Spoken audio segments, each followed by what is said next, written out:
I want to bring in Nile Gardiner, director of the Heritage Foundation's Margaret Thatcher Center for Freedom. Jonathan and Karen also here. Thank you very much. Chuck, Nile, does this give the U.S. and, for that matter, the balance of the West that would seek it the leverage they need to get China and Russia on board for meaningful sanctions?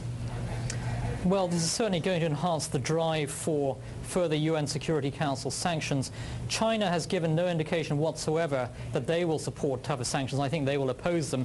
The Russians have indicated they might support tougher sanctions, but that's coming from Medvedev, not from Putin himself. And I think that the Russians are continuing to play a double game here.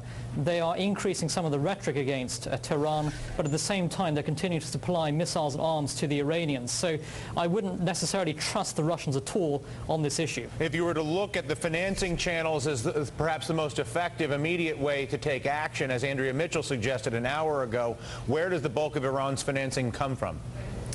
Well, I think it's very important to especially cut off the flows of investment going into Iran from European Union countries, especially from countries like Germany and Italy, huge investing and trading partners with the Iranians. So I'd like to see Barack Obama increasing the pressure on European allies, actually, to isolate the Iranian regime. After all, Germany, for example, supplies about a third of Iran's engineering needs, and there are over 3,000 German companies operating in Iran today. It's important that that trading supply route is cut down completely in order to isolate the Iranians. Jonathan, go ahead.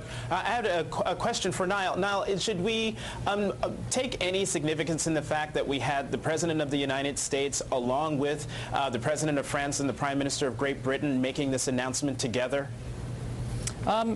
Good morning, Jonathan. Yes, I think that this is a highly significant development. It demonstrates that the US, the UK and France are united in pressing for tougher sanctions. But I really don't see any clear evidence that either China or Russia will shift their position. And even if we have all of the key allies in Europe supporting tougher sanctions, that won't necessarily make a difference with the Chinese and the Russians. So I'm not overly confident that this message being sent by Paris, London and Washington today is necessarily going to change things. How much leverage or how much ability does Iran have to retaliate, not in the military sense, Nile, but using their energy resources?